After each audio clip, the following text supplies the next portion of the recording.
Chapter 1. Once, when I was 6 years old, I saw a magnificent picture in a book called True Stories from Nature about the primeval forest. It was a picture of a boa constrictor in the act of swallowing an animal. Here's a copy of the drawing. In the book it said, boa constrictors swallow their prey whole without chewing it. After that, they are not able to move, and they sleep through the 6 months that they need for digestion.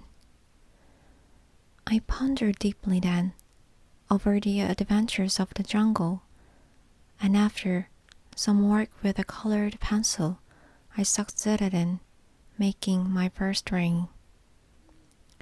My drawing number 1. It looked something like this. I showed my masterpiece to the grown-ups and asked them whether the drawing frightened them. But they answered, "Frightened? Why should anyone be frightened by a hat?" My drawing was not a picture of a hat. It was a picture of a boa constrictor digesting an elephant.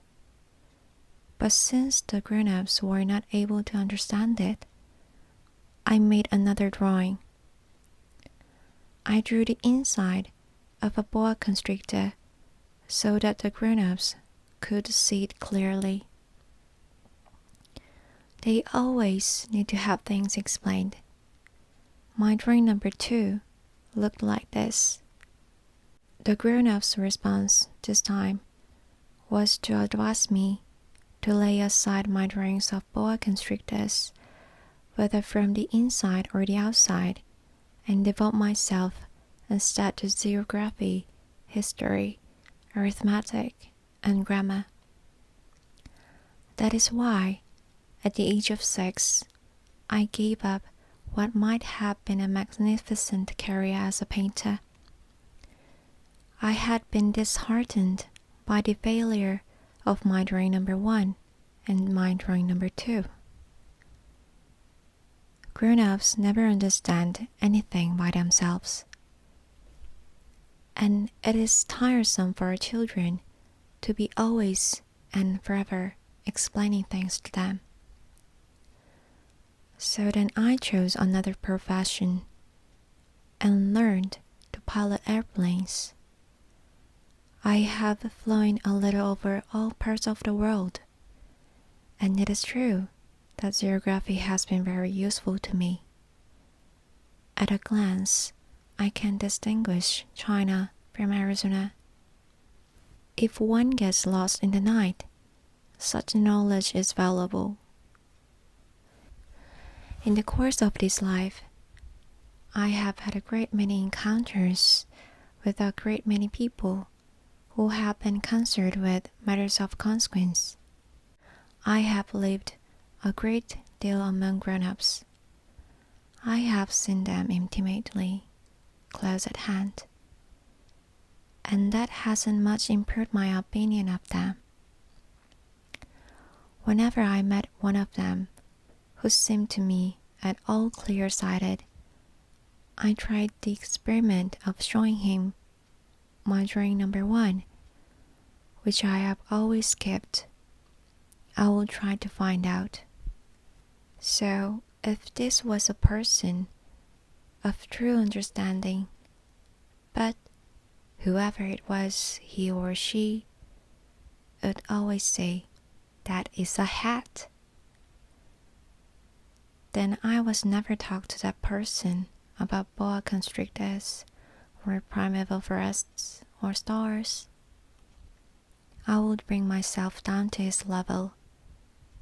I would talk to him about bridge and golf and politics and neckties.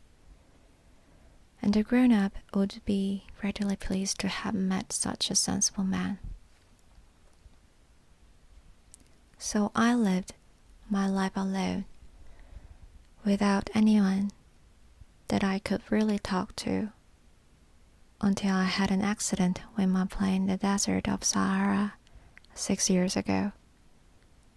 Something was broken in my engine, and as I had with my neither a mechanic nor any passengers, I set myself to attempt the difficult repairs all alone. It was a question of life or death for me.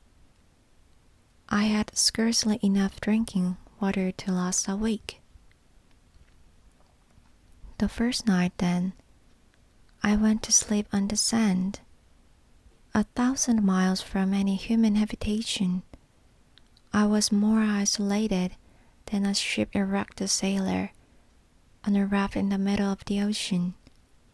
Thus, you can imagine my amazement at sunrise when I was awakened by an odd little voice. It said, "If you please, draw me a sheep." What?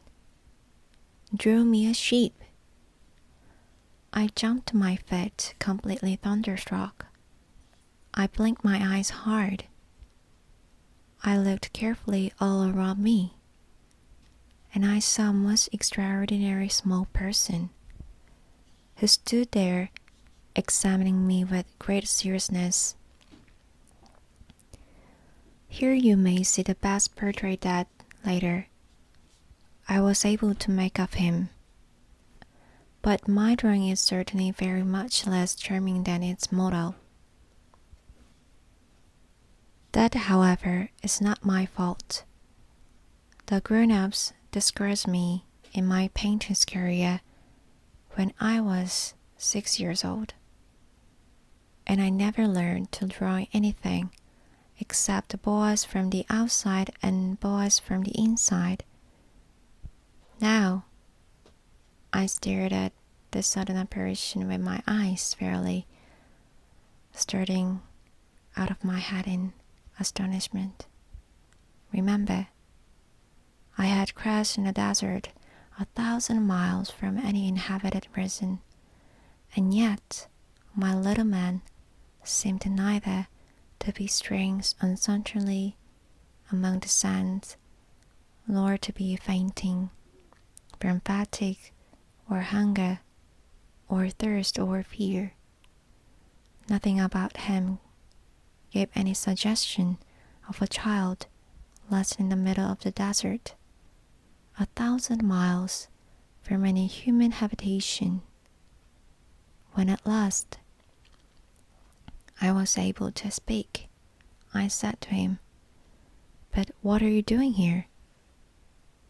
And in answer he repeated, very slowly, as if he were speaking of a matter of great consequence, "If you please, draw me a sheep." When a mystery is too overpowering, one dare not disobey. Absurd as it might seem to me, 1,000 miles from any human habitation and in danger of death, I took out of my pocket a sheet of paper and my fountain pen. But then I remembered how my studies had been concentrated on geography, history, arithmetic, and grammar, and I told the little chap that I didn't know how to draw. He answered me, "That doesn't matter. Draw me a sheep." But I had never drawn a sheep, so I drew for him one of the two pictures I had drawn so often. It was that of the boa constrictor from the outside, and I was astounded to hear the little fellow greeted with, No. I don't want an elephant inside a boa constrictor. A boa constrictor is a very dangerous creature, and an elephant is very cumbersome. Where I live, everything is very small. What I need is a sheep. Draw me a sheep." So then I made a drawing. He looked at it carefully, then he said, "No, this sheep is already very sickly. Make me another." So I made another drawing. My friend smiled gently and indulgently. You see yourself, he said, that this is not a sheep. This is a ram. It has horns. So then I did my drawing over once more. But it was rejected too, just like the others. This one is too old. I want a sheep that will live a long time. By this time, my patience was exhausted because I was in a hurry to start taking my engine apart. So I tossed off this drawing, and I threw out an explanation with it. This is only his box. The sheep you asked for is inside. I was very surprised to see a light break over the face of my young judge. That is exactly the way I want it. Do you think that this sheep will have to have a great deal of grass? Why?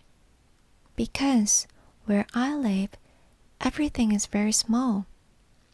There will surely be enough grass for him, I said. It is a great small sheep that I have given you. He bent his head over the drawing. Not so small that, look, he has gone to sleep. And that is how I made the acquaintance of the little prince.